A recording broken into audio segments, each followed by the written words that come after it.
क्योंकि आज हम वैदिक कल्चर पढ़ रहे हैं, वेदों के बारे में पढ़ रहे हैं, तो वेदों के बारे में जो चर्चा हम करने वाले हैं, हम उसके साथ कंपैरिजन भी करने वाले हैं कुछ ऐसी सभ्यताओं की, जिससे हम समझ पाए कि वैदिक सभ्यता आखिर उभरी कैसे।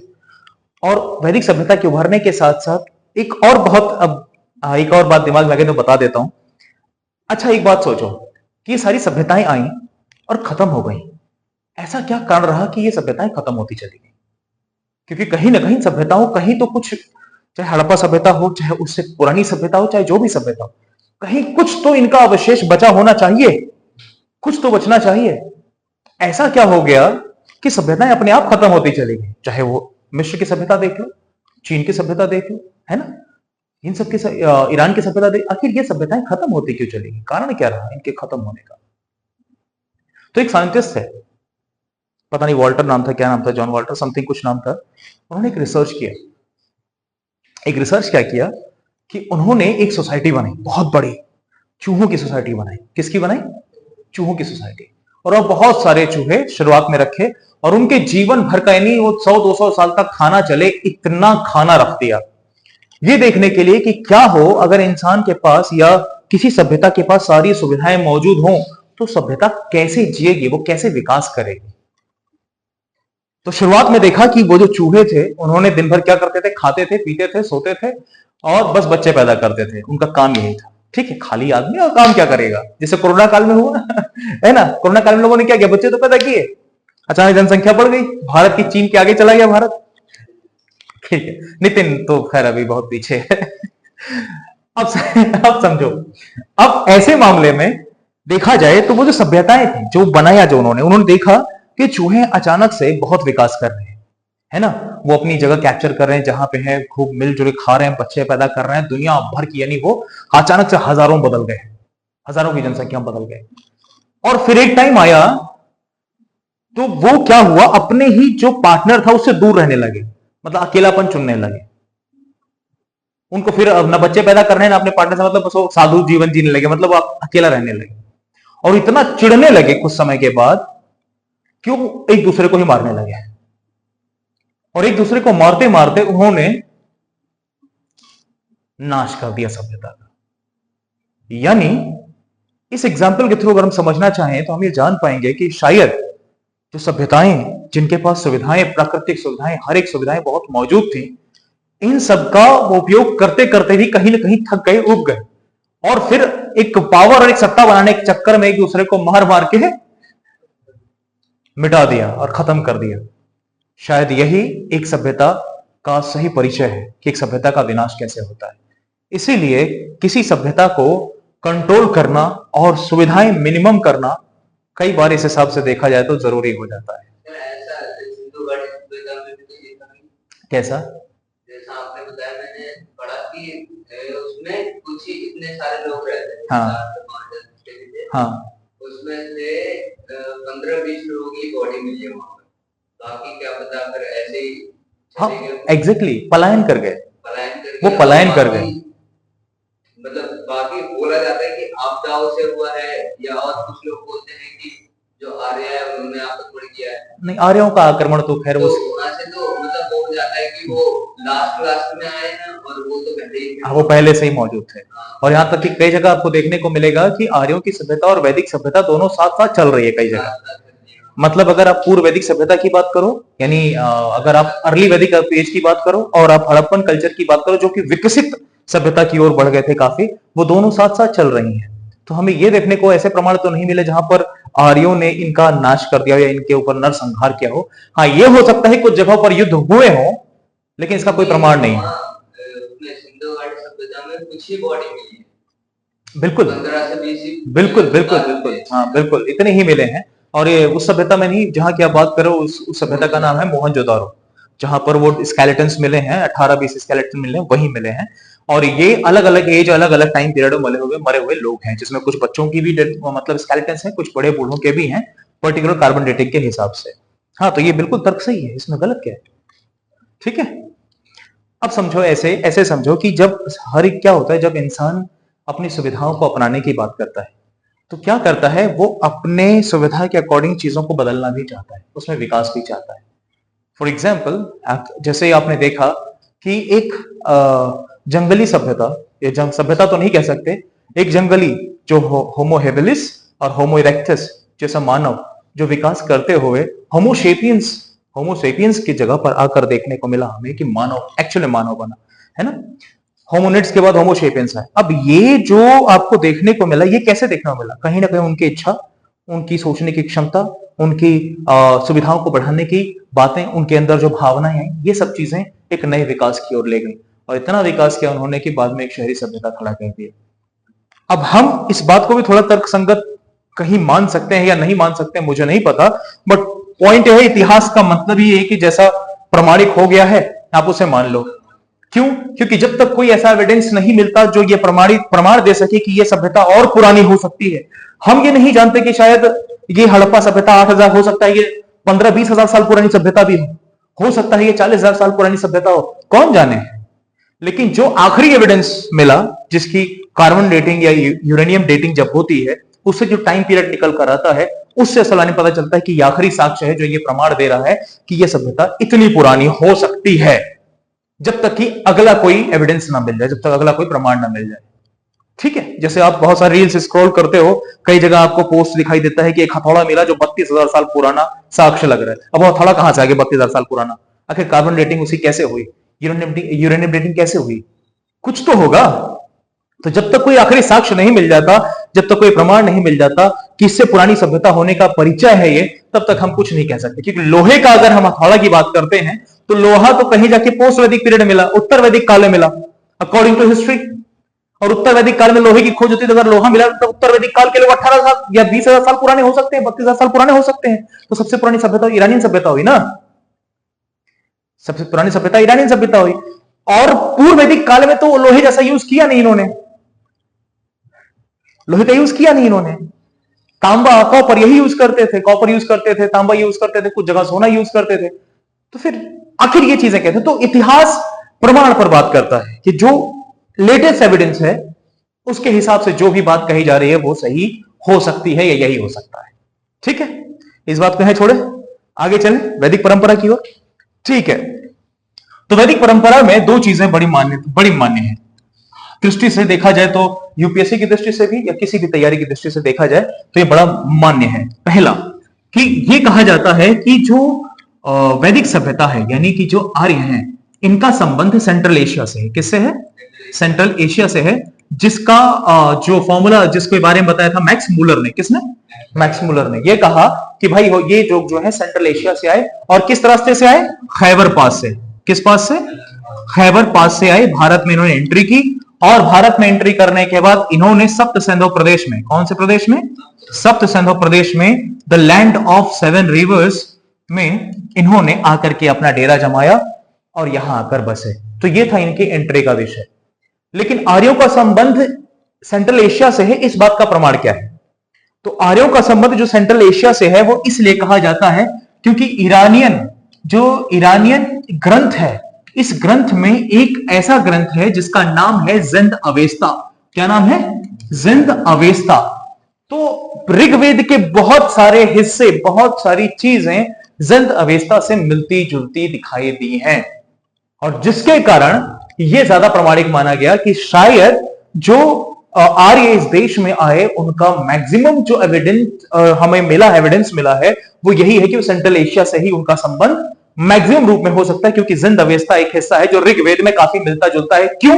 क्योंकि इसमें दिए गए देवी देवता और ऋग्वेद में दिए गए देवी देवताओं का नाम बिल्कुल वैसा ही है जैसा, बस उनके लहजे में और उनके पुकारने में थोड़ा सा अंतर है, लेकिन काम के हिसाब से नाम बिल्कुल वही है। लेकिन एक बड़ा इंटरेस्टिंग फैक्ट आपको बताऊंगा आज, जो शायद आपने कहीं पढ़ा हो, शायद आप कभी पढ़ पाओ या कभी जान पाओ। ऐसे समझो कि जो जिंद अवेस्ता है, जिंद अवेस्ता और ऋग्वेद, क्योंकि ऋग्वेद जब हम बात करते हैं, ऋग्वेद में वैसे 10 मंडल हैं, लेकिन 10 मंडल जो है एक साथ नहीं बने थे। इसमें दूसरा और 7वां सबसे पुराना है, पहला और 10वां सबसे नया है। ठीक है, ये याद रखना। बाकी हम बात करते हैं, 10 मंडल हैं, लेकिन अभी इसमें 10 मंडल नहीं है, अभी हम इसे सिर्फ ऋग्वेद मान के चलते हैं। जिंद अवेस्ता और ऋग्वेद में एक बड़ा सिमिलर रिलेशन है देव शब्द से। किस शब्द से? देव शब्द से। आप जब वैदिक यानी ऋग्वेद की बात करते हो, वैदिक कल्चर की बात करते हो, वैदिक सभ्यता की बात करते हो, तो जब इसमें देव शब्द का, क्योंकि भगवान शब्द का प्रयोग नहीं मिलेगा आपको कहीं भी नहीं मिलेगा जब तक बुद्ध धर्म नहीं आ जाता, क्योंकि भगवान शब्द का सबसे पहला प्रयोग किसके लिए किया गया था? महात्मा बुद्ध के लिए। किसके लिए? महात्मा बुद्ध के लिए। तो जब तक महात्मा बुद्ध की एंट्री नहीं होती तब तक भगवान शब्द का प्रयोग नहीं होगा। तब तक हम किसका प्रयोग करेंगे? देवी और देवताओं। और फिलहाल हम सिर्फ देवताओं की बात करेंगे। किसकी बात करेंगे? देवताओं की बात करेंगे। ठीक है। अब देवताओं में जो देव शब्द है, इसके पीछे थोड़ा सा एक डिफरेंस है, इसे याद भी रखना और समझना भी। जैन अवस्था में जो देव शब्द का यूज करते हैं, इसका मतलब होता है राक्षस। क्या होता है? क्या मतलब होता है? यानी जो देव शब्द है वो एक्चुअली राक्षस शब्द के लिए प्रयोग किया गया है, और वैदिक कल्चर में वो देव पूजनीय है। ऐसा मैं नहीं कह रहा हूं, ऐसा इतिहास कहता है। पता चला मुझे लोग गाली देना शुरू कर दें। ठीक है, क्या है? देव शब्द का यूज क्या है? राक्षस। लेकिन वैदिक कल्चर में आर्यों ने उस देव को क्या नाम दिया? मतलब पूजनीय बना दिया। क्या बना दिया? पूजनीय बना दिया। तो आइए इसके साथ हम चर्चा करेंगे आज, और साथ में मैं आपसे एक क्वेश्चन भी पूछूंगा। उस क्वेश्चन का आंसर आप मुझे, मेरी उम्मीद है कि आप शायद दे पाए और सोचे भी। क्वेश्चन ये है मेरा, विश्वास और आस्था में अंतर क्या है?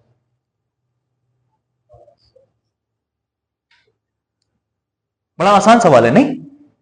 बहुत आसान सा है। विश्वास और आस्था में क्या अंतर है? क्या अंतर हो सकता है विश्वास और आस्था में?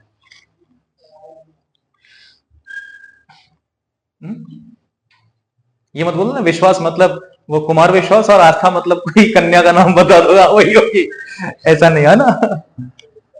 तो विश्वास और आस्था में क्या अंतर है? ठीक है टाइम, तब तक मैं अपना कुछ कर लेता हूं। देखो, कई बार हम ऐसा नहीं कह सकते, क्योंकि अगर आस्था की बात भी करें तो आस्था भी कहीं ना कहीं प्रामाणिक होती है, कुछ रूप से, कुछ मूल रूप से। 100% नहीं है, लेकिन अगर हम 50-50 के दायरे में रखें तो हाँ, कहीं ना कहीं प्रामाणिक आस्था भी है। क्योंकि आपने उसे कहीं, जैसे श्रुति है, वेद श्रुति है, तो आपने कहीं ना कहीं देवी देवताओं के बारे में सुना बचपन से, चाहे अपने माता पिता से, चाहे अपने पूर्वजों से, कहीं से भी। जैसे आपके कुल देवता हैं घर के, कौन, किसने बताया आपको? घर वालों ने। उनको किसने बताया? उनके घर वालों ने। उनको किसने बताया? घर वालों ने। तो किसी न किसी विश्वास पे चली आ रही है ना? तो ये आस्था है। तो मतलब कहीं ना कहीं किसी ने किसी के रूप में कि ये प्रमाणिक है, क्योंकि उन्होंने ऐसा कहा है, तो ये प्रमाणिक रूप से माना गया। फिर भी आस्था और विश्वास में एक अंतर ऐसा है जो बहुत बड़ा है। वो क्या है? घर वाले बताते हैं तभी तो विश्वास करते हैं, है ना? बिल्कुल, घर वाले बताते हैं तभी तो विश्वास करते हैं। जैसे भगवान के सामने बचपन में कहते थे, खड़े होकर ऐसा करो, भगवान के सामने पूजा करो, तब करते हो ना। भले आपको, आप भले पूछ लो कौन है ये, बड़ा चच्चा है तुम्हारे, है ना? लेकिन क्या क्या कहते हैं कि यही हमारे सब कुछ हैं, यही हमारे पालनहार हैं, यही हमारे माता पिता हैं।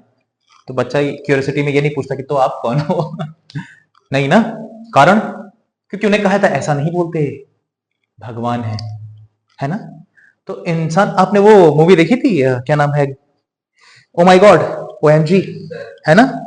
जब उसमें कहा गया Indian people are not a god loving people, they are god fearing people. ये लाइन सुनने में थोड़ी अजीब लगती है, कि लगता है कि विरोध कर रहे हैं भगवान का, लेकिन ऐसा नहीं है। हर कोई ईश्वर से डरता ही तो है। क्यों? क्या करता है? पाप हो जाएगा, भगवान सजा देगा, डर ही तो है ना? मंदिर में ऐसे मत जाओ, भगवान पाप लगाएगा, डर ही तो है। अच्छा, कभी हमारे माँ बाप ने हमसे कहा क्या कि ऐसा मत कर, नहीं तो मैं गला काट दूंगा? हाँ? या कहते हैं, कर देते हैं क्या? नहीं ना। तो ईश्वर क्या ऐसा कर सकता है? अगर वो सच में हमारा पालनहार है, सच में हमारा माता पिता है, या सच में हमें सृष्टि करता है, सच में देखने वाला है, तो क्या ऐसा कर सकता है? तो इसका उत्तर है नहीं, नहीं कर सकता। तो फिर अचानक से ऐसा क्या हुआ कि ये जो वैदिक परंपरा थी, इसमें बलि की प्रथा शुरू हुई। बलि करने की प्रथा कहां से है? ऐसा इसलिए क्योंकि जो ईरानियन सभ्यता के लोग थे, ईरान की सभ्यता के लोग थे, जो इस देश में आए, वो इस देव को राक्षस कहते थे और राक्षस को बलि देते थे। क्या करते थे? और ये बलि परंपरा खत्म नहीं हुई, बहुत आगे आने तक, और आज भी कुछ जगहों पर ये बलि की परंपरा चलती है। हाँ, सभी इंद्र देवता को भी ऐसा ही माना जाता है। इंद्र देवता को भी यही माना जाता है, लेकिन इंद्र देवता, हाँ, वो उनको विनाशकारी माना जाता है, उनका विनाश ही तो करते हैं, विनाश का देवता कहते हैं उसे। जो आर्यंस हैं उन्हें क्या कहते हैं, विनाश का देवता इंद्र को पुरंदर कहते हैं, क्या नारियों का नाश करने वाला। तो खैर ज्यादा समय न लेते हुए हम आज शुरू करते हैं वैदिक कल्चर। और वैदिक कल्चर में हम कुछ चीजों की बात करेंगे जहां पर कुछ चीजें आज तक आप लोगों ने या मिथ्या रूप में या झूठे रूप में या फिर हो सकता है उसमें सस्पेंस रूप में आपने पढ़ा हो, जिसमें खास करके है संस्कृत भाषा। कौन सी भाषा? संस्कृत भाषा। वेद की भाषा क्या है? नहीं है। जो ऋग्वेद की भाषा है वो संस्कृत नहीं है, वो इंडो ईरानियन भाषा है। कौन सी भाषा है? इंडो ईरानियन भाषा। ये मैं नहीं कहता हूं, ये इतिहास ये कहता है, ये रिसर्च कहता है। ठीक है, अगर आपको लगे मैं कहता हूं, मुझे ब्लेम डालने से पहले आप एक बार गूगल कर लेना, हिस्ट्री पढ़ लेना, उसके बाद बात करना। अब पॉइंट यह है कि जो ऋग्वेद की भाषा है वो क्या है? इंडो ईरानियन भाषा है। ठीक है, बाद में जब और वेदों की रचना हुई तो यही भाषा सुधरते सुधरते कौन सी बनी? संस्कृत के नाम से प्रचलित हुई। और भारत देश में यानी इस देश में सभ्यता, जो पढ़ने लिखने का विचार या पढ़ने लिखने की जो पढ़ी जा सकने वाली स्क्रिप्ट लिखी गई, वो शुरू होती है वैदिक परंपरा से ही। कहां से? वैदिक परंपरा से ही। इससे पहले भी हमारे पास स्क्रिप्ट थी, लेकिन वो पढ़ी नहीं जा सकी। जेम्स प्रिंसिप ने कोशिश की, लेकिन वो एक अंदाजा है, वो एक्यूरेसी नहीं है। वो क्या है? अंदाजा है। क्लियर है ना? तो चलिए एक आइए, तो हम इस पार्ट में आते हैं जरा और देखते हैं कुछ आर्यों के बारे में थोड़ी बहुत चीजें जो हम समझने की कोशिश करेंगे और जानने की कोशिश करेंगे। उससे पहले मैं आपको बता देता हूं, जैसे कि आपने कहा कि सर आपने बताया नहीं, तो आस्था और विश्वास, देखो आस्था और विश्वास दोनों ही एक पहलू है, दोनों ही एक दूसरे के पूरक हैं। लेकिन आस्था और विश्वास में एक बहुत बड़ा अंतर एक जो आता है वो ये है मेरी समझ में, वो ये है कि आस्था, एक पहली बात तो बिल्कुल सही है कि ये प्रमाण नहीं मांगती। क्या नहीं मांगती? प्रमाण नहीं मांगती, यानी जो कह दो वो मान लेना ही आस्था है। ठीक है, लेकिन विश्वास प्रमाणिकता मांगती है। क्या मांगती है? प्रमाणिकता मांगती है, यानी प्रमाण मांगती है। तो ये हो गया विश्वास। आस्था में आप किसी दूसरे को ब्लेम नहीं करते, ये याद रखना, किसी दूसरे को ब्लेम नहीं करते, आप खुद को ब्लेम करते हो कि आपकी गलतियों की वजह से, आपके कर्मों की वजह से आपके साथ ऐसा हो रहा है। भगवान आपके साथ ऐसा इसलिए कर रहा है क्योंकि आपके कर्म खराब है, आपने अपना मार्ग धर्म का नहीं चुना, आप अधर्मी हैं, आपने पाप किए होंगे, पिछले जन्म में कोई कुकांड किया होगा, इस जन्म में कोई कांड किया होगा जिसकी सजा आपको मिल रही है। तो इंसान, ये जो सभ्यता है, ये अपने आप को जब आस्था में ढालता है तो वो अपने आप को ब्लेम करता है, क्योंकि उसे ऐसा, यस, आस्था रहती है तो भी रिग्रेट है, विश्वास में भी रिग्रेट रहता है, कुछ कि मैंने तुम पे विश्वास करके बहुत बड़ी गलती कर दी। ठीक है, तो वो कहते ही है। लेकिन एक सबसे बड़ा अंतर यही है कि यहां पर इसे कोई भी ब्लेम नहीं करता, क्योंकि पता है कि उनके समझ में यह है कि सुपर नेचुरल पावर है, ज्यादा ब्लेम करेंगे तो क्या पता उल्टा कुछ और कर जाए, है ना। लेकिन दूसरी तरफ जो विश्वास है, यहां जिस व्यक्ति विशेष पर, जिस चीज पर आपका विश्वास होता है, अगर वो टूटता है तो आप सीधा खुद को नहीं, आप उसे ब्लेम करते हो। दैट इज विश्वास। बाकी प्रमाणिकता विश्वास के साथ है, लेकिन दोष किसी और को है। आस्था अप्रमाणिक है, लेकिन दोष खुद को है। आई बात समझ में? ऐसा कह सकते हैं कि भगवान में आस्था लगाई जाती है और इंसानों में विश्वास। हाँ बिल्कुल कह सकते हो, किसी एक शब्द में आप ऐसे समझना चाहो तो भी आसान, ठीक है, कि भगवान, जैसे भगवान पूजा पाठ में आस्था होती है, ईश्वर, इंसान या किसी और चीज में हम विश्वास करते हैं, बिल्कुल सही है, ये कह सकते हैं आप, ऐसा कुछ भी नहीं। समझने के लिए अगर यही समझ सकते हैं, इससे समझ जाए तो और अच्छी बात है। ठीक है, आगे चले आप। तो अब आगे चलते हैं और बात करते हैं आर्य सभ्यता, आर्य कल्चर। क्या है आर्य कल्चर? इसे दो हिस्सों में बांटा गया है, दो टुकड़ों में बांटता हूं सबसे पहले मैं। एक जो कि अर्ली वैदिक पीरियड, क्या कहते हैं? अर्ली वैदिक पीरियड, जिसे हम कहते हैं पूर्व वैदिक काल, ठीक है। और होता है पोस्ट वैदिक पीरियड, जिसे हम कहते हैं उत्तर वैदिक काल। कौन सा काल? उत्तर वैदिक काल। ठीक है, अब क्लियर है? अच्छा, जो पूर्व वैदिक काल है, उत्तर वैदिक काल, इन दोनों में कुछ डिफरेंसेस हैं। आज मैं सिर्फ इसके प्रीफेस की तरफ ले चलूंगा आपको, पूरा विस्तार में हम अगली क्लास में पढ़ेंगे, लेकिन आज सिर्फ मोटा मोटा इसको बताऊंगा मैं आपको, समझना। दोनों की स्क्रिप्ट है और दोनों के ही अपने हिस्से हैं, दो टुकड़े हैं। एक जिसकी शुरुआत होती है सेंट्रल एशिया से आकर के भारत में बसने की सप्त सिंधु प्रदेश में। कौन से प्रदेश में? सप्त सिंधु प्रदेश में, जिसे सप्त सिंधु प्रदेश या फिर आर्य कहा जाता है। जिन्हें क्या कहा जाता है? आर्य कहा जाता है। आके बसे, 7 नदियों के किनारे आकर बसे, वहां पे यह सभ्यता की शुरुआत होती है। ये एक नोमैडिक पीरियड थे, नोमैडिक पीरियड थे, यानी ये लोग थे जो कि कहीं पे ठहरते नहीं थे। ये चारा एक तरह से देखा है, चरवाह थे। कौन थे? चरवाह थे। क्या थे ये? चरवाह थे। ये अपने पशु चराते थे और भ्रमण करते थे, और जहां भी जाते थे वहां से अपना पूरा सामान उठाते थे, टेंट वेंट सब उठाते थे और चले जाते थे। कोई अपने पीछे प्रमाण नहीं छोड़ते थे। इसलिए इतिहास को अर्ली वैदिक पीरियड का कोई प्रॉपर एविडेंस ऐसा नहीं मिला जिससे प्रामाणिक रूप से कह सकें कि ये कहां से आई एक्चुअली। चूंकि एक ऐसा ग्रंथ जो कि जिंद अवेस्ता है मिला, और जिंद अवेस्ता की वजह से कहीं ना कहीं प्रामाणिक रूप से ये कंपेयर कर पाए कि जो देवी देवता हैं कुछ ऐसी चीजें हैं जो मिक्स हो रही हैं, तो शायद ये कंफर्म मैक्स मिलर ने कहा कि ये ज्यादा सर्टेनिटी दे रहा है, श्योरिटी दे रहा है कि ये इनका संबंध किससे है? ईरान से है, सेंट्रल एशिया से है। ठीक है, आगे चलते हैं। तो कुछ इसके लिए मैंने कुछ आप लोगों के लिए चार्ट बनाया है, वो जरा देखो कि थियरीज ऑफ आर्यन आइडेंटिटी, आर्यों के परिचय को लेकर के, उनकी पहचान को लेकर कुछ थियरी हैं, जो कि है आर्यन इन्वेजन। और ये अगर चाहिए होगा पीडीएफ बता देना, क्योंकि ये अपना खुद का बनाया हुआ पीडीएफ है, मैं आपको दे दूंगा। ठीक है, नोट्स हैं ये। तो आर्यन इन्वेजन हमें देखने को मिला 1500 BCE। ठीक है, और ये कहा गया कि ये आए और इन्होंने आकर के इंडस वैली सिविलाइजेशन में तहलका मचा दिया, वहां का नाश किया। और क्रिटिसिज्म इनको किसने किया? यूरोसेंट्रिक और कॉलोनियल बायस्ड। दूसरा देखो, आर्यन माइग्रेशन, दूसरी थियरी क्या है? कहते हैं इनका धीरे धीरे माइग्रेशन हुआ और इनके कल्चरल चीजें बदलती रही, और यही आज मोस्ट एक्सेप्टेड थियरी है कि ये आए इस देश में, धीरे धीरे बढ़े और धीरे धीरे अपना माइग्रेट करते रहे जैसे दूसरी जगह, अपना विकास करते रहे, और यही एक्सेप्टेबल थियरी है मैक्स मिलर के जरिए। आगे चलते हैं। इंडिजीनियस आर्यंस, कहते हैं आर्यंस ओरिजिनेटेड इन इंडिया। ये एक और थियरी है जो ये कहती है कि आर्य कहीं से आए नहीं थे, ये यहीं पैदा हुए, यहीं ओरिजिनेट हुए, यहीं बने।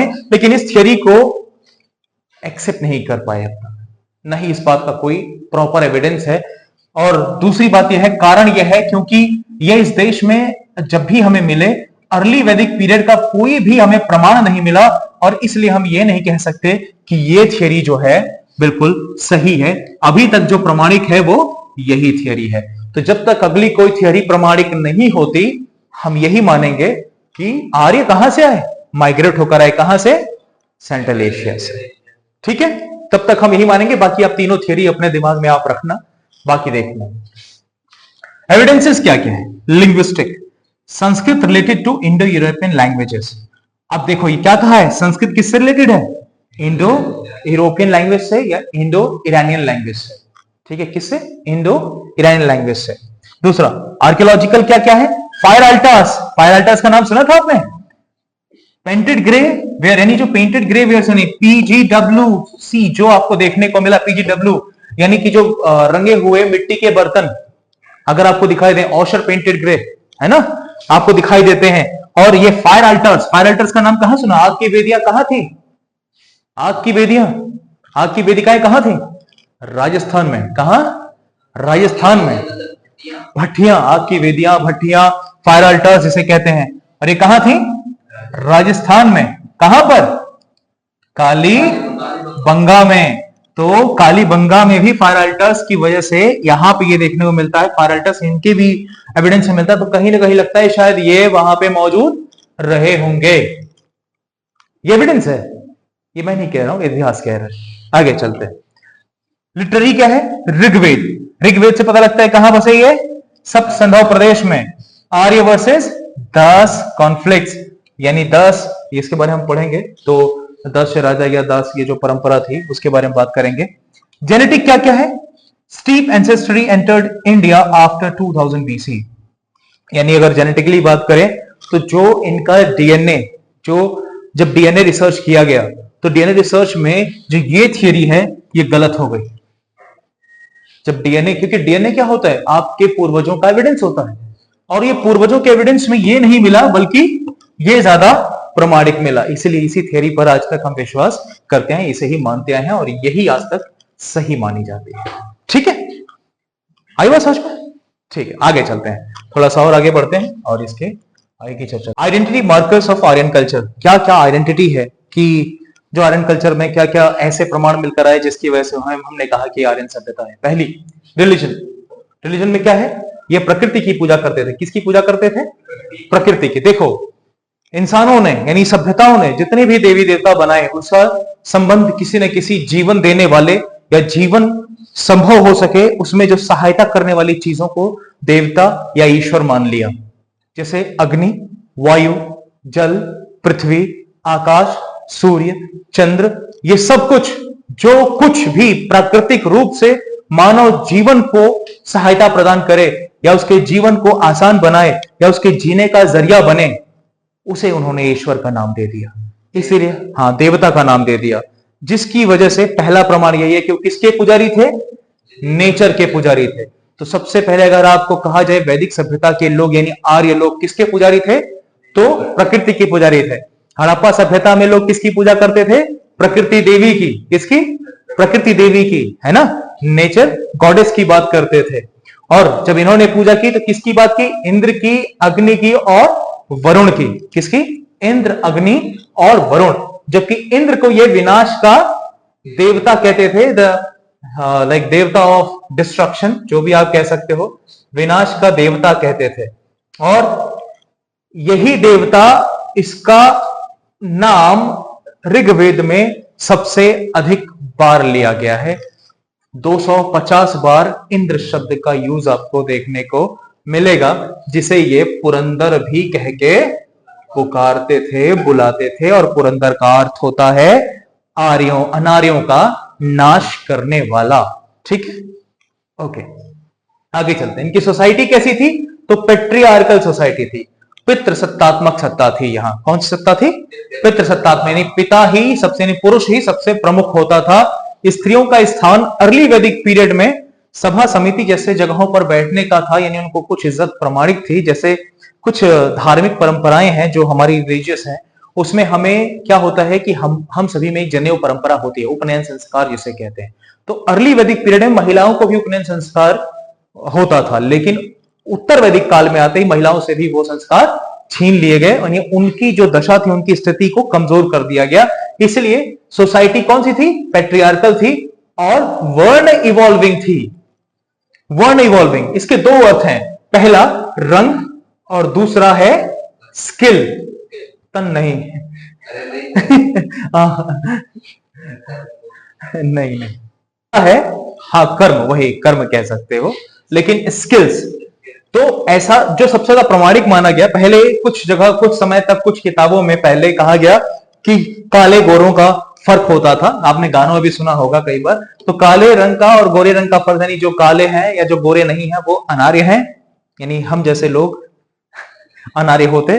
लेकिन खैर, उन्होंने इस बात को रेक्टिफाई करते हुए कहा कि स्किल बेस्ड है, यानी कि जो आपके पास हुनर है, गुणवत्ता के हिसाब से ये सभ्यता प्रमाणिक थी। ये बंटवारा किया गया था। लेकिन जैसे ही ये पोस्ट वैदिक पीरियड में बढ़े तो पोस्ट वैदिक पीरियड में इन्होंने क्या किया, इसी स्किल बेस्ड को जातिगत बना दिया, कास्ट सिस्टम में कन्वर्ट कर दिया।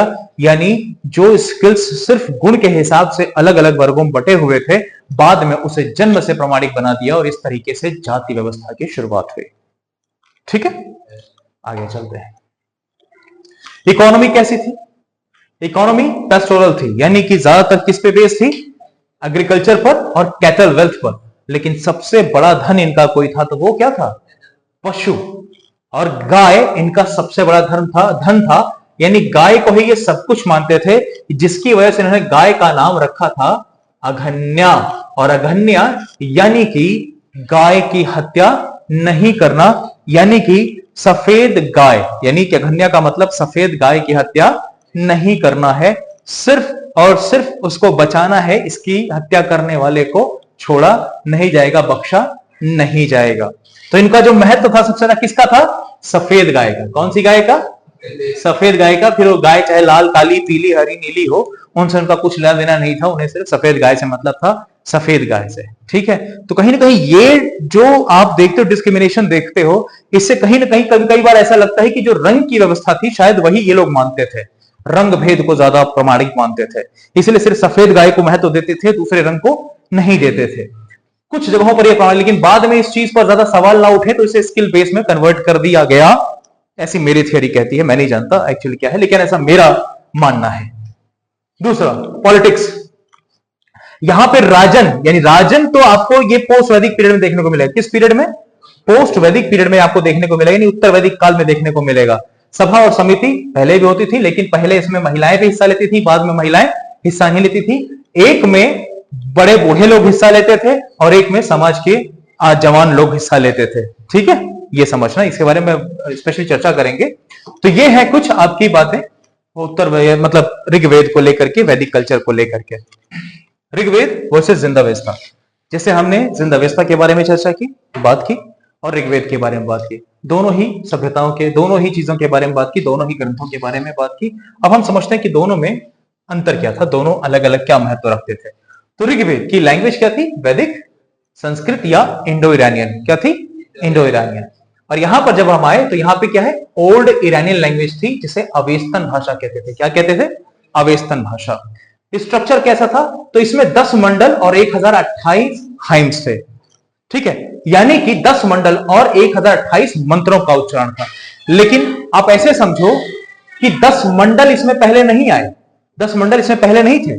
सबसे पहले इसमें दूसरा और सातवां ही मंडल था। कौन सा मंडल था? दूसरा और सातवां। बाकी उत्तर वैदिक काल में जोड़े गए हैं धीरे धीरे करके। तो आप ये 10 मंडल पहले ही आप शामिल नहीं कर सकते। यहां पे सिर्फ आप ऋग्वेद ही नाम दो तो ज्यादा अच्छा है। क्या नाम दो? ऋग्वेद ही नाम दो, ज्यादा अच्छा है।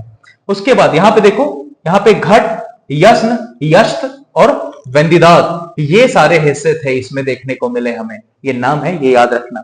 नेचर, इसका पॉलीथिस्टिक नेचर था, ये नेचुरलिस्टिक था, और ये मोनोथिस्टिक थे। और इसमें देखो एक नाम है अहुरा माजदा व सुप्रीम। जो अहुरा शब्द है, कौन सा शब्द? अहुरा। यही इनके लिए देवता था। क्या था? देवता था। अहुरा शब्द किसके लिए? जिंदावेस्ता वालों के लिए, यानी ईरानियन के लिए। और जैसे ही इसमें देवा शब्द जुड़ जाता है, यानी देव शब्द जुड़ जाता है, तो ये राक्षस हो जाता है। कौन हो जाता है? राक्षस हो जाता है। ठीक है, लेकिन यहां पर उन्होंने किसे माना? देव को। किसको? देवताओं को। क्लियर है? आगे चलते हैं।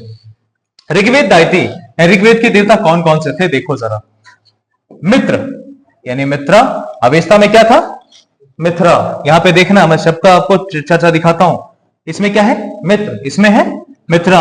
वरुण, अहुरा, सेम देवता, गॉड ऑफ कॉन्ट्रैक्ट्स या ट्रुथ, सच का देवता, सत्य का देवता। ठीक है, तो वैदिक कल्चर में सत्य के देवते को मित्र कहा गया है, और वही जिंदावेस्ता में, ईरानियन कल्चर में क्या कहा गया है? मित्रा, जो कि गॉड ऑफ कॉन्टेक्स्ट और ट्रुथ है। सेम है, देखो सेम है ना, सेम काम है। देवता का नाम थोड़ा सा डिफरेंस है। वरुण, वरुण देवता, कॉस्मिक ऑर्डर यानी ऋत और अश्व का देवता, और दूसरा अहुरा भी सेम। क्लियर? देखते हैं। इंद्र, इंद्र, और यहां भी क्या है? इंद्र, लेकिन डेमोनाइज किया गया, यहां पे उसे राक्षस बताया गया है। क्या बताया गया है? राक्षस बताया गया है। Revered in Veda and negative in Avesta. ठीक है, यहां पे देवता बताया गया, यहां पे राक्षस बताया गया। आगे चलते हैं। अग्नि, और यहां पे अतर। अग्नि और अतर किसकी देवता है? फायर डाइटी और सेंट्रल इन राइचुअल्स, मतलब दोनों के लिए ही ये मतलब पूजा पाठ में और चीजों में या होतियों में अग्नि का ही काम होता था।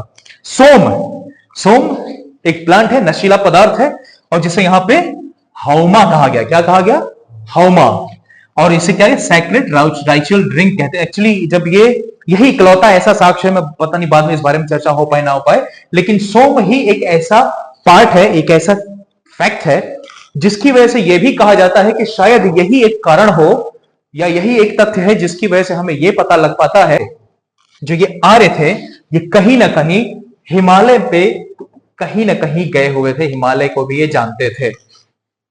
सिर्फ इस वजह से क्योंकि हिमालय के ठंडी क्षेत्रों में ही ये पौधा मिलता था, और इसलिए क्योंकि इसका रस ये पान करते थे, जैसे सोमरस जिससे फेमस है सोमरस, आज के डेट में लोग उसे दारू कहते हैं, लेकिन तब ये दारू नहीं था, तब ये सोमरस था। यानी ये सोम पौधे से उसके फूलों का रस निकालते थे और उसे पीते थे, नशे के रूप में यूज करते थे या जो भी करते थे, उसे कहते थे सोम देवता या सोम रस। ठीक है, जिसे ऋग्वेद में यानी वेदों में सोम कहा गया है और जिंद अवस्था में हौमा कहा गया। क्या कहा गया है?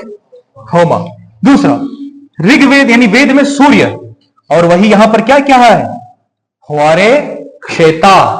वारे क्षेता किसमें कहा गया? अवस्था में, जिंद अवस्था में, यानी सूर्य को, सेम वही सन गॉड। दूसरा वायु, और यहां पे वायु वाता। देखो कुछ फर्क नहीं है, सिर्फ क्या जुड़ा हुआ है? वाता, जिसे विंड डाइटी यानी हवा का देवता कहा गया है।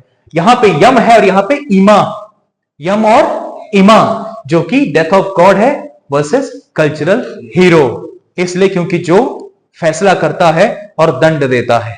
ठीक है, तो ये है दो देवता जो मिलते जुलते हैं और जिनसे आपको यह पता लगा कि कहीं ना कहीं जो ये ऋग्वैदिक सभ्यता है, ये कहीं ना कहीं ईरानियन सभ्यता ही है जो विकसित होकर इस देश में पहुंची और बाद में विकास कर गई, सब सिंधु प्रदेश में आकर के बसी। इसलिए इस तथ्य को ज्यादा प्रमाणिक माना जाता है। ठीक है, एविडेंस दे दिया ना मैंने। आगे चलते हैं, हाइम्स और राइचर्स की बात करते हैं। तो हाइम्स यहां पे 1028 हाइम्स हैं जो कि इंद्र, अग्नि, वरुण और सोम को अर्पित किए गए हैं। वहीं जिंद अवस्था में 17 घट टू अहुरा यानी इंद्र को, ये जो अहुरा यानी वरुण देवता को समर्पित किए गए हैं। क्लियर है? क्लियर है ना? चलो, चाहो तो आप इसकी तस्वीर ले लो। तो ये है ऋग्वेद। ठीक है, क्या है? ऋग्वेद। अब ऋग्वेद में चूंकि अब कुछ इंपॉर्टेंट फैक्ट्स ऐसी बात करते हैं। सबसे पहला, ऋग्वेद में कितने मंडल हैं? ऋग्वेद में कितने मंडल हैं? तो ऋग्वेद में कहा जाता है टोटल कितने मंडल हैं? 10 मंडल हैं। कितने मंडल हैं? 10 मंडल हैं। और इस मंडल से पहले इन मंडल का मंडलम क्लेम हो जाए। थैंक यू, आ गए आप, बहुत बहुत शुक्रिया, नतमस्तक है हम आपके सामने। खैर, तो कहा जाता है कि ऋग्वेद में कितने मंडल हैं? 10 मंडल हैं। ठीक है, कितने मंडल हैं? 10, जिसमें से दूसरा और 7वां सबसे पुराना माना जाता है। क्या माना जाता है? सबसे पुराना। और पहला और 10वां सबसे नया माना जाता है। इतना क्लियर है? यही 10वां है, 10वां इकलौता ऐसा प्रमाण है जिसकी वजह से कहा जाता है कि कहीं ना कहीं जातिगत व्यवस्था हमें ऋग्वेद काल में, उत्तर वैदिक काल में देखने को मिली, जो कि जातिगत हो गई थी। क्योंकि इस 10वें मंडल में पुरुष सूक्त हमें देखने को मिलता है। पुरुष सूक्त में जो है, जो चर्चा की गई है वो की गई है किसकी? शूद्र शब्द की। किसकी? शूद्र शब्द की।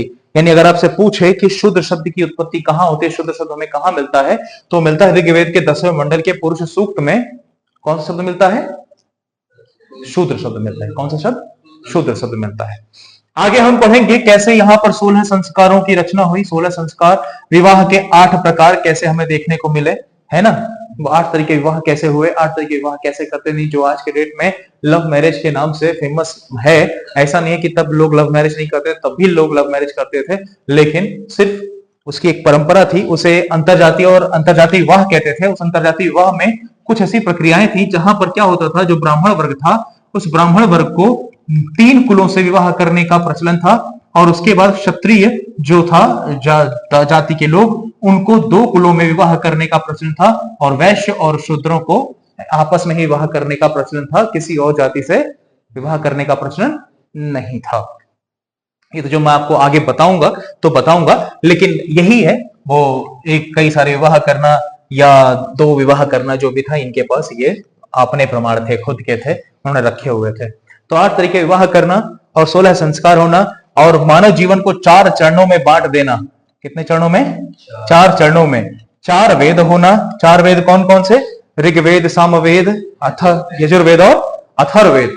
ठीक है, तो ऋग्वेद, सामवेद, यजुर्वेद और अथर्ववेद में अथर्ववेद को, यानी जो अथर्ववेद है उसे अलग कर देना, यानी बिल्कुल सेपरेट कर देना, और सिर्फ 3 वेदों को एक्सेप्ट करना, जो कि क्या था? ऋग्वेद, सामवेद और यजुर्वेद। सिर्फ इन्हीं वेदों को एक्सेप्ट करना जिसमें ऋग्वेद के ऋषियों को क्या कहते थे? उद्गात कहते थे। क्या? अच्छा, मैंने उद्गात कहे तो उद्गात बोल दिया, वाह। क्या कहते थे? होता। क्या कहते थे? होता। ये तो पूरा मिट गया। चलो, सो ऋग्वेद के ऋषियों को कहते थे होता या फिर होत्र, जो ऋग्वैदिक मंत्रों का प्रयोग या बोलते थे, उच्चारण करते थे, उन्हें हम होता या होत्र कहते थे। लेकिन ऋग्वैदिक काल में मंत्रों का उच्चारण नहीं होता था। याद रखना, मंत्रों का उच्चारण नहीं होता था। जहां पे मंत्रों का उच्चारण हुआ उसे पूर्व वैदिक काल कहा गया। कौन सा काल कहा गया?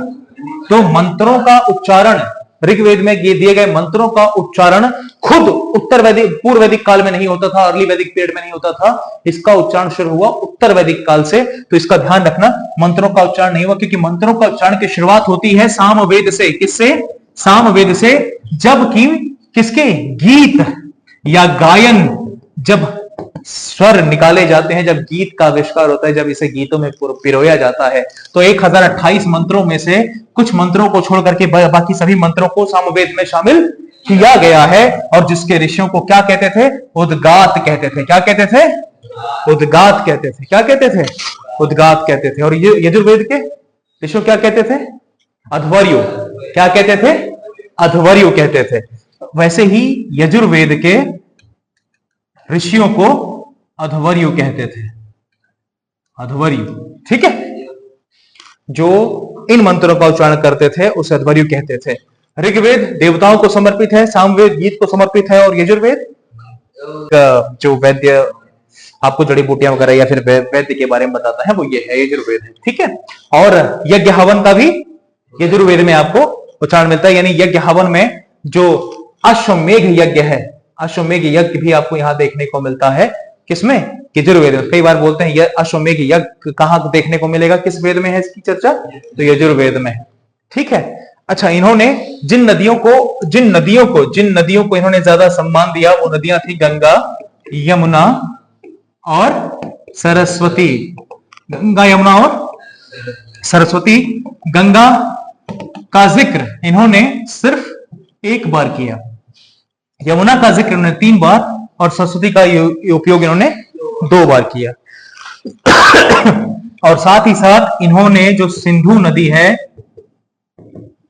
इसकी भी पूजा करने के कई सारे साक्ष्य ऋग्वैदिक कल्चर में देखने को मिलते हैं। क्योंकि जब ये आकर बसे थे, सप्त सिंधु प्रदेश में आकर बसे थे, तो सिंधु जो कि उन 7 नदियों की मालकिन थी, इसीलिए सिंध नदी को भी पूजा करते थे। बाद में जब ये उत्तर वैदिक काल में आकर बसे, तब इन्होंने जाकर गंगा को महत्व दिया, क्योंकि गंगा नदी के इन्हीं के संगमों पर आकर बसे, और गंगा नदी को सबसे ज्यादा महत्व दिया क्योंकि इन्हीं के किनारे आकर बसे, और वहीं से इनका परमानेंट एविडेंस देखने को मिला। क्योंकि यहां से ये ग्रामीण ये ग्रामीण लोग थे, जो घुमक्कड़ी लोग थे, पलायन कर जाने वाले लोग थे, माइग्रेशन करने वाले लोग थे, ये यहां आकर के एक शहरी सभ्यता की विकास की ओर बढ़े, और इन्हें एक ऐसी धातु मिली जिससे इनका जो मतलब जो ध्यान है वो युद्ध और रणनीति की तरफ गया, चीजों को कैप्चर करने पर गया। लोहा, कौन सा? लोहा, जिसे ये कृष्ण अयस के नाम से पुकारते थे। किस नाम से? कृष्ण अयस के नाम से पुकारते थे, या श्याम अयस के नाम से पुकारते थे। और संस्कृत में कृष्ण और श्याम का अर्थ होता है काला। क्या अर्थ होता है? काला। और जो काली धातु थी वो क्या थी? लोहा। क्या थी? लोहा। अच्छा, तो तांबे को ये क्या कहते थे, या फिर ये सोने को क्या कहते थे? तो उसे सिर्फ क्या कहते थे? अयस कहते थे। क्या कहते थे? अयस कहते थे। क्या कहते थे? अयस कहते थे। ठीक है, समझ में आया? तो इसी तरीके से हमें ये देखने को मिलेगा, ये धार्मिक परंपराएं देखने को मिलेंगी। आपको ये समझ में आएगा कि किस तरीके से इंसान जातियों में बटा, और जातिगत परंपराएं कैसे उत्तर वैदिक काल में अचानक से पूर्व वैदिक काल में जिन देवताओं का महत्व सबसे ज्यादा था, उत्तर वैदिक काल में आते ही उन देवताओं का महत्व खत्म क्यों कर दिया। यानी जिस इंद्र को ये बहुत महत्व देते थे, ये कहते थे कि विनाश का देवता है, हमारा सबसे प्रमुख देवता है, उसकी ही पूजा को छोड़ करके इन्होंने उत्तर वैदिक काल में आकर के राजन परंपरा को, यानी राजा को भूपति बनाया, और उसे देवताओं से श्रेष्ठ बताया और उसे महान बताया, और इसीलिए आज तक इतिहास में वो सभी देवी देवता पूजे गए हैं जो, और वो सभी देवी देवताओं का संबंध कहीं ना कहीं किसी न किसी साम्राज्य से एज अ राजा रहा हो, एज अ किंग रहा हो, एज अ महाराज रहा हो। चाहे किसी भी देवता की बात कर लो, किसी न किसी साम्राज्य का मालिक ही रहा होगा। क्यों? क्योंकि उत्तर वैदिक काल की परंपराओं के एविडेंस के अकॉर्डिंग, इस इतिहास के अकॉर्डिंग ये लगता है कि जो राजन था वो देवताओं से महान था। तो जो देवताओं से महान था वो राजन था, और वो राजन आज तक पूजे जाते हैं हर एक राज्य के।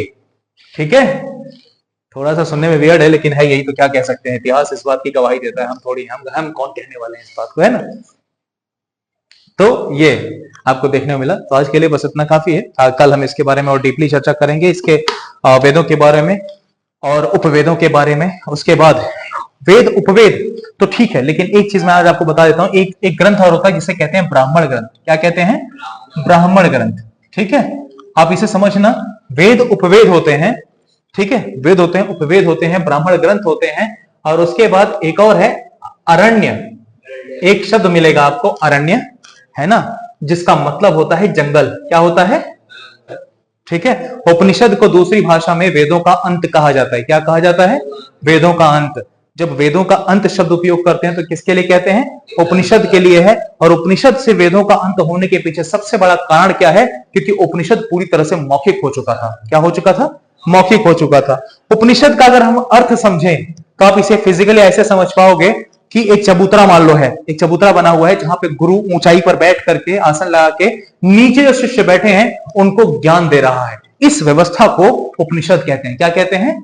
उपनिषद। समझे किसे कहते हैं? गुरु का स्थान ऊंचाई पर होगा, वहां बैठकर नीचे बैठे शिष्यों को वो ज्ञान दे रहे हैं, उनको वो विषय बता रहे हैं। यही उपनिषद कहलाता है। और यह उपनिषद यहां पर इसलिए इसे वेदों का अंत कहा जाता है, क्योंकि सपोज करो मैंने आपको 10 चीजें बताई, आपको 10 चीजें याद नहीं रही, आपको 9 चीजें याद रही, 9.5 चीजें याद रही, आपने 9.5 चीजें किसी को बताई तो उसको 9 चीजें याद रही। तो ऐसे करते करते ट्रांसफर होते होते ओरली एक टाइम ऐसा है जब ये खत्म हो गया, ना के बराबर रह गया। ठीक है, इसका महत्व ना के बराबर रह गया। ठीक है। अरण्य, अरण्य का अर्थ अगर आप इसमें देखोगे, इसका मतलब है जंगल, और इसमें एक और अर्थ निकलेगा अरण्यानी। क्या मिलेगा? अरण्यानी, जंगल की देवी, जिसका नाम क्या था? जंगल की देवी। अरण्य का मतलब जंगल और अरण्यानी मतलब जंगल की देवी। इसमें के जो ग्रंथ है ब्राह्मण ग्रंथ, ब्राह्मण ग्रंथ का अर्थ इसमें क्या है इसे समझना।